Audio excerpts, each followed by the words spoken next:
Hi, Kyle here again. Here to talk to you today about common mistakes that homeowners make on water losses in their home or at their business. We want to make sure that we're letting everyone know the things that should be done on a water loss. So, first thing clearly is you should call in a professional.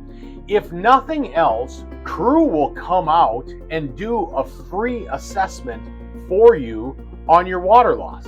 The problem is with water losses, a lot of times we don't know where the source is right away. It may be coming from behind the walls, under the flooring, in a ceiling, or things like that we just can't see. But there may be some tells that we can see outside, know where plumbing is running, things like that. We're professionals with almost everything that is building services, so we can't see behind the walls, but we can see behind the walls. We know what should be happening behind the walls and in the ceilings, and have an educated guess about where our problems arise, right? So there are multitudes of times where we have to go and take that extra step just to know what is happening at the water loss. But having us there with our specialized equipment, like the most specialized equipment that we need in this scenario is a moisture reader. Having us there to do moisture readings, atmospheric readings, things like that with our specialized equipment, knowing how to use that specialized equipment is imperative to knowing what's happening at your home. So that's number one. Now, once we realize what the issue is, we can typically give you a diagnosis whether this is going to be covered by insurance or not. Once we're aware of whether it's going to be covered by insurance or not, and when I say that, there are different levels of coverage on your insurance that you should know. There is type A coverage. That is coverage on carte blanche, almost everything. If it's going to be covered on your main structure, it's going to be covered under this type A, right? But you also have riders on your insurance policy. Those are literally kind of what they sound like. They're add-ons to your insurance policy that you pay a little extra for, but then you have additional insurance on this specific thing if it happens. We see it a lot with sump pump riders here in Sioux Falls. We'll see mold riders because a lot of times mold is not covered under insurance, but if we have a mold rider, now all of a sudden there's additional insurance that you've been paying for that we can attach to. And clearly, no one expects you to be an insurance coverage expert. You hire an insurance company, an insurance agent, to lead you down the right path of what type of insurance you should have. We always use the exact same estimating software that the insurance company does. And this estimating software is spot on when it comes to it. They change pricing monthly per region, per whatever's happening in that region. If there's massive storms and things like that. One that comes to mind is plywood prices.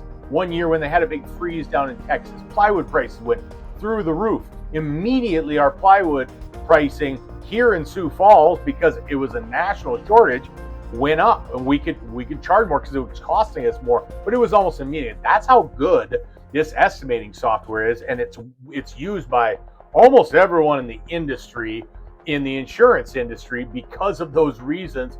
It's no fuss, no muss. We have set pricing. So the cost is going to be the cost. We got to make sure that we have enough coverage. And what an easy way to do it, you're going to say, well, how do I know what it's going to cost to reconstruct my house? Here's what I would do. I would go to your insurance agent. They have cost calculators, just like our estimating software. They're better. Like they're extremely good because they want to know, in this region at this time, what's this piece of real estate worth, and it's just like a car. Goes off square footage, goes off year built, goes off finishes, all of those types of things. And then you look at that number, see if that makes sense. If it at all doesn't make sense, add to it.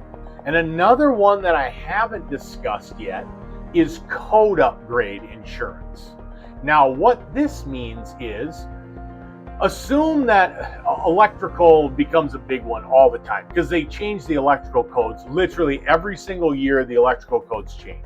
And 10 years ago, let's say, when GFI breakers and arc fault breakers really came in, where they were requiring them on almost everything, it changed the game as far as price goes.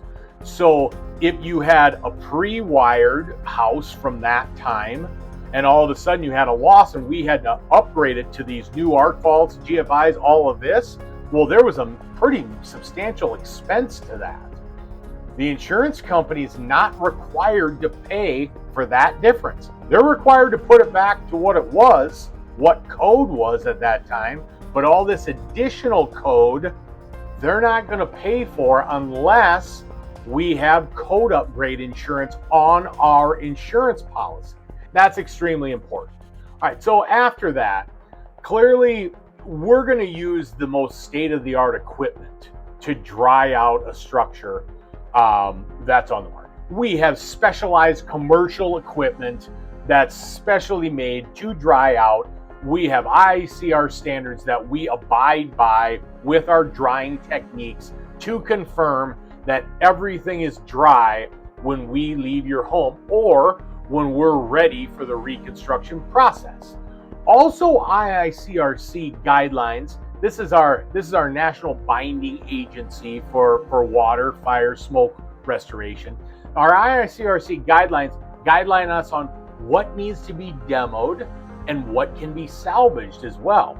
That's extremely important for the customer to know whether a wall, trim, flooring, things like that need to actually be demoed and cannot be salvaged, or we can salvage the product, because it changes the game when it comes to pricing and such.